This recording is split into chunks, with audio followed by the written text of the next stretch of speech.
प्रार्थना समाज के संस्थापक निम्नलिखित में से कौन थे? ए ऑप्शन है एम.जी. रनाडे, बी ऑप्शन है आत्माराम पांडुरंग, सी ऑप्शन है ज्योतिबा फुले और डी ऑप्शन है आर.सी. भंडारकर।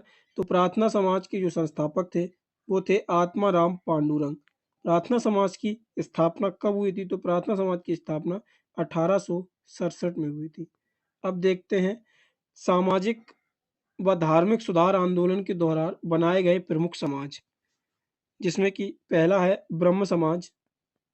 ब्रह्म समाज जिसकी स्थापना किसने की? इसकी स्थापना की थी राजा राम मोहन राय ने। किसने? राजा राम मोहन राय ने।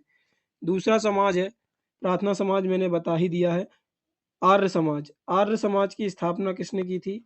आर्य समाज की स्थापना की थी स्वामी दयानंद सरस्वती ने। ठीक है। और रामकृष्ण मिशन की स्थापना किसने की थी? तो रामकृष्ण मिशन की स्थापना की थी स्वामी विवेकानंद ने। ये थे प्रमुख सामाजिक सुधार आंदोलनों के द्वारा बनाए गए समाज। आपको ये आगे जो प्रश्न मैंने कराए हैं बहुत ही महत्वपूर्ण है आपके आने वाले एग्जाम के लिए।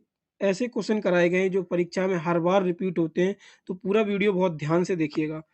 अगला प्रश्न है, राष्ट्रीय एकता परिषद की पहली बैठक किस वर्ष हुई थी? 1995 में, 1991 में, 1962 में, 1965 में। तो राष्ट्रीय एकता परिषद की पहली बैठक 1962 में हुई थी।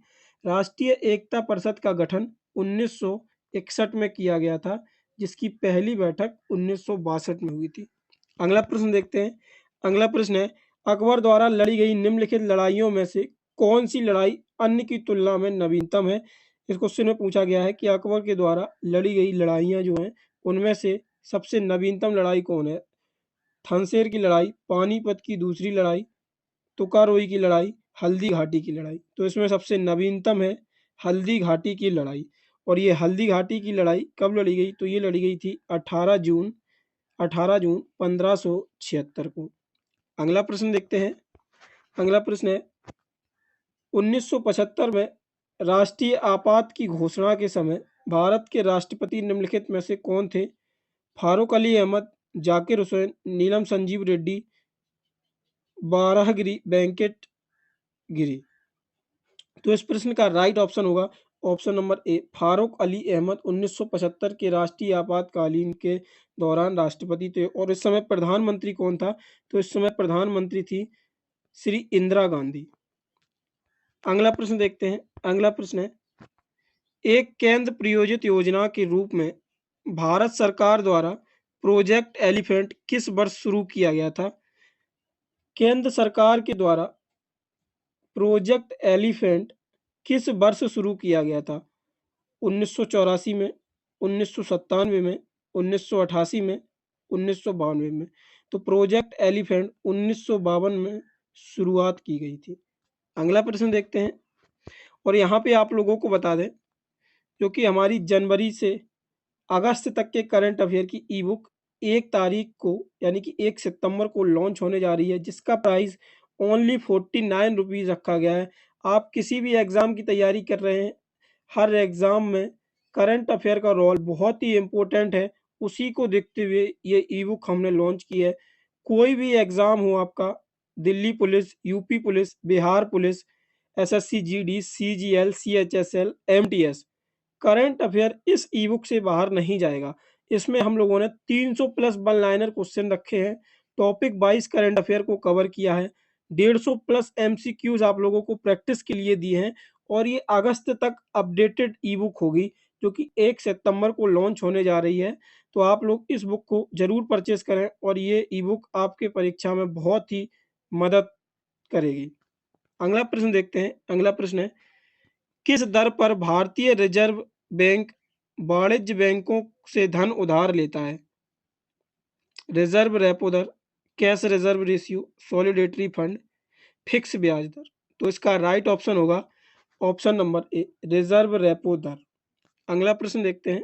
अगला प्रश्न है, अंशतृप्त कार्बन यौगिक के साथ जलते हैं धुएं वाली सफेद लो, धुएं वाली नारंगी लो, धुएं वाली लाल लो, धुएं वाली पीली लो।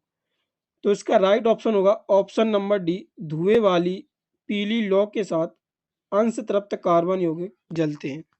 अगला प्रश्न देखते हैं।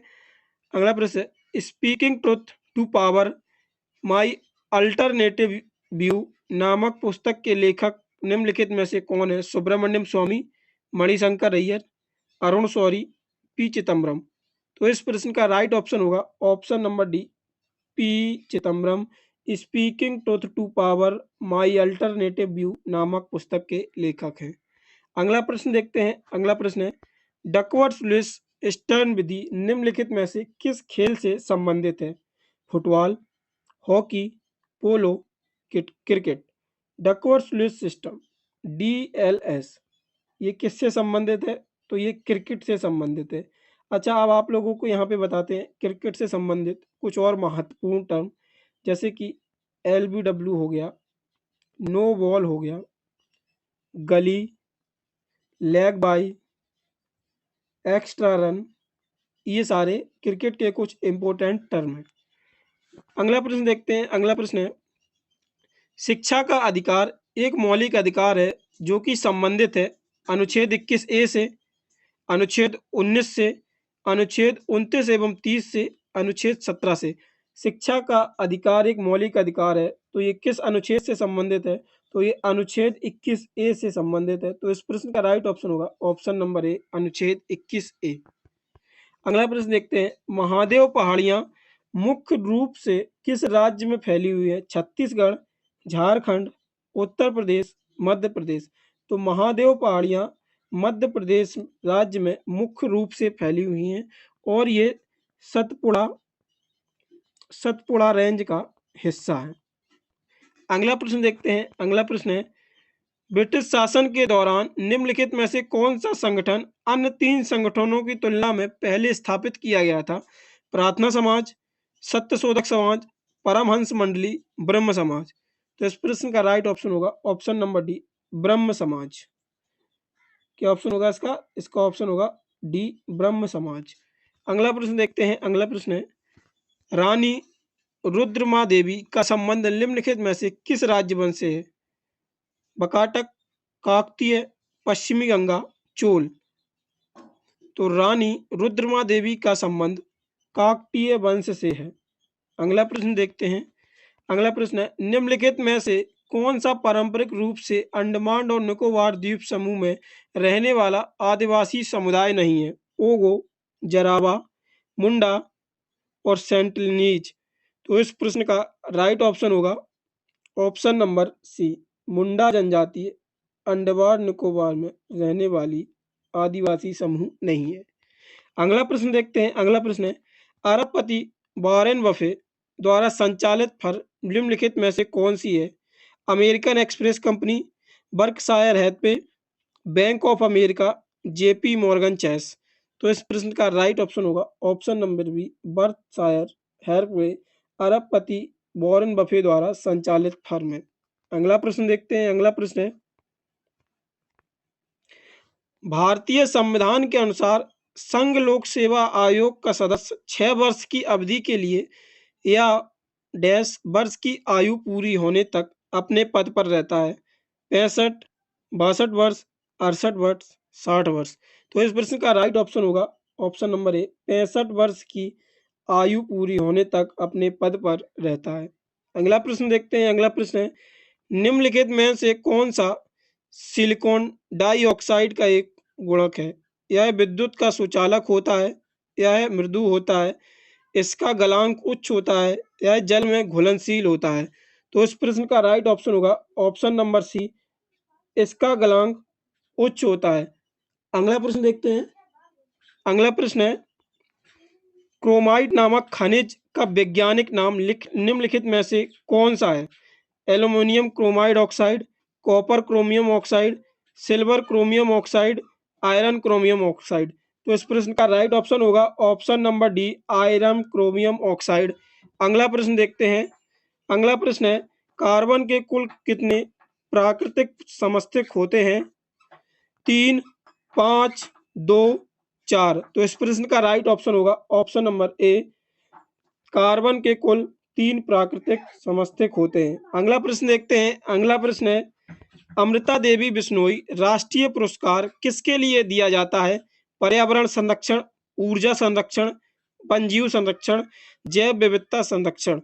तो अमृता देवी बिश्नोई राष्ट्रीय पुरस्कार वन्यजीव संरक्षण के लिए दिया जाता है। अगला प्रश्न देखते हैं। अगला प्रश्न है, विश्व का सबसे पुराना टेनिस टूर्नामेंट निम्नलिखित में से कौन सा है? French Open, US Open, Wimbledon, Australian Open. तो इस प्रश्न का राइट ऑप्शन होगा option number C, Wimbledon Open विश्व का सबसे पुराना टेनिस टूर्नामेंट है। अगला प्रश्न देखते हैं, निम्नलिखित में से कौन सा रोग फ्लो वायरस के कारण नहीं होता है? जापानीज इंसेफ्लाइटिस, पीत ज्वार, पोलियो, डेंगू। तो इस प्रश्न का राइट ऑप्शन होगा option number C, polio flow virus से नहीं होता है। अगला प्रश्न देखते हैं। अगला प्रश्न है, निम्नलिखित में से किस त्योहार को मणिपुरी नववर्ष के नाम से भी जाना जाता है? हिकरू, हिंडोगावा, गैंगनागी, चेरोवा, कूट। तो इस प्रश्न का राइट ऑप्शन होगा ऑप्शन नंबर सी, चेरोवा को मणिपुरी नववर्ष के नाम से भी जाना जाता है। अगला प्रश्न देखते हैं, अर्थव्यवस्था में कितने प्रकार की राजस्व प्राप्ति विद्यमान है? 5, 2, 3, 4। तो इस प्रश्न का राइट ऑप्शन होगा ऑप्शन नंबर बी, 2। अर्थव्यवस्था में 2 प्रकार की राजस्व प्राप्ति विद्यमान है। अगला प्रश्न है, भारत में राष्ट्रीय उपभोक्ता दिवस कब मनाया जाता है? 26 दिसंबर, 24 नवंबर, 24 दिसंबर, 26 नवंबर को। इस प्रश्न का आंसर आप लोग कमेंट बॉक्स में देंगे। अगर आप लोगों को वीडियो पसंद आई हो और यहाँ तक आप लोग अगर आ गए हो वीडियो के इस टाइम पे, तो वीडियो को एक लाइक तो ज़रूर करें। और अगर आप अभी तक आप लोगों ने अपने दोस्तों के साथ शेयर नहीं किया तो अपने दोस्तों को भी शेयर करें। और इस प्रश्न का ऑनलाइन टेस्ट अगर आप लोग देना चाहते हैं तो डिस्क्रिप्शन में मैंने लिंक दे रखा है, वहाँ से आप लोग इन प्रश्नों का ऑनलाइन टेस्ट दे सकते हैं। धन्यवाद।